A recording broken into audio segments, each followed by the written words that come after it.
Sénégal, bonjour. La cellule de crise sur le drame de la Mecque prend-elle les enfants du bon Dieu pour des canards sauvages? En tout cas, la tribune révèle à sa une le flou sur l'identification des victimes de Mina. Un flou pas du tout artistique, mais plutôt cosmétique, parce que d'après le journal du groupe des médias, la cellule de crise refuse catégoriquement de publier les noms et ne prend pas en compte les Sénégalais de l'extérieur. Et là, on peut crier à la rétention de l'information de la part de la cellule de crise du drame de la Mecque, si on en croit la tribune, une posture qui ne laisse pas stoïque Horizon sans frontières, car la tribune nous apprend que l'organisation dénonce avec la dernière énergie, raison pour laquelle l'ONG a rallongé la liste des victimes à 63 morts, indique la tribune. Bon, le quotidien retient et fait retenir que le Sénégal arrête le bilan à 62 décès. Et selon monsieur le coordonnateur de la cellule de crise et d'appui psychologique sur le drame de Mina, comprenez Amadou Kébé, dans le quotidien, il n'y a pratiquement plus aucun pèlerin sénégalais à la Mecque. Ça veut dire quoi? Eh bien que le bilan de 62 morts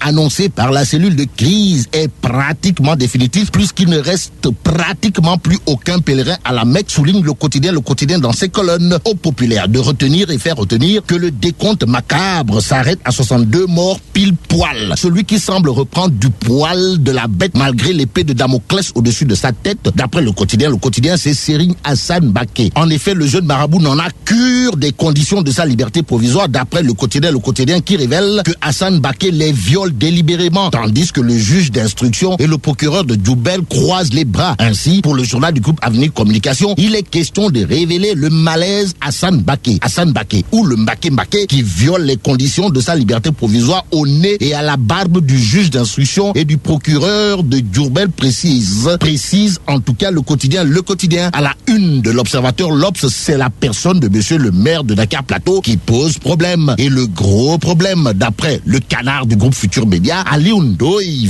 vendu à l'OFNAC à cause de sa gestion de la mairie de Dakar Plateau. Peut-on retenir que monsieur le maire de la commune de Dakar Plateau gère l'institution comme une gargote? En tout cas, l'Observateur, l'Obs, nous livre que si la gestion de Aliou Ndoye, maire de Dakar Plateau, est indexée, c'est à cause des secours de 150 à 200 000 francs CFA octroyés à des indigents de Pékin proches d'une haute autorité. Aussi, le percepteur de Dakar Plateau a été vilipendé. D'après l'Observateur, l'Obs, au même moment, l'As quotidien révèle que Abdoulaye Wade cède une partie de son siège. Pourquoi faire? Eh bien, pour renflouer ses caisses, nous dit l'As quotidien. Peut-on retenir, d'après le journal de Tierno Tala, que le vieux tire le diable par la queue? Wade est-il fauché comme un rat d'église? En tout cas, l'As quotidien, dans cette pique, nous apprend qu'il vient de céder une partie de sa permanence à City Dia, une chaîne de supermarchés. Restons avec l'As quotidien, qui, au sujet de la démission de 6 députés du PDS, renseigne que le groupe de Fada est désormais suspendu au bureau de l'Assemblée nationale. Ainsi, c'est l'enfant de cœur Madiabel qui nage buissonnière, en l'occurrence Moustapha Niasse, qui, d'après l'As quotidien, va dire si oui ou non le groupe parlementaire de Fada a encore sa raison d'être. Être sur le pied de guerre. Le populaire nous apprend que c'est la posture adoptée par l'opposition face aux soupçons de fraude et de manœuvre en vue des prochaines élections. Il est question, à la une du populaire, de plan d'action de l'opposition pour contrer Macky Sall. Pendant ce temps, chez Macky Sall, c'est comme qui dirait la cour du roi Péto, d'après le populaire qui nous informe des dessous de la cassure de Macky 2012. En effet, on a assisté hier au lancement de la coalition dénommée les Républicains d'Omouréoumi, et aujourd'hui, ce sont les dissidents qui ont tenu à dénoncer les lobbies, l'infiltration de la coalition Macky 2012 par VAD et son parasitage par l'APR. Bon, la coalition des Républicains d'Omouréoumi créée, la tribune note que c'est Macky 2012 qui finit en plusieurs morceaux, et le morceau choisi par les Mohamed Diagne, Habib Ndao, Alassane Cissé, Maguette Ngom et compagnie de la coalition les Républicains d'Omouréoumi, d'après la tribune, Macky 2012 est à bout de force. Force est de souligner que d'après Alassane Cissé et ses camarades, Macky 2012 est passé du machin au truc pour finir en bidule. Et dans les colonnes de la tribune, c'est Babacar Gueye de Macky 2012 qui monte au créneau pour dénuder les dissidents, comprenez Alassane Cissé, Mohamed Gueye, Habib Ndao, Maguette Ngom et compagnie de la coalition les Républicains d'Omouréoumi. Un fils du pays fait la une ce matin de Libération, le journal de révéler qu'après le bombardement de l'aviation russe en Syrie, un djihadiste sénégalais tué, Abou Khalifa, c'est son nom, est le cousin du franco-sénégalais Omar Diabidi. Omar Homsen, explique Libération. Terminons avec le Témoin quotidien qui évoque l'affaire de l'étudiante de l'IAM qui a échappé à un viol. Et pour la petite histoire, l'étudiante de l'IAM qui a échappé au viol a été sauvée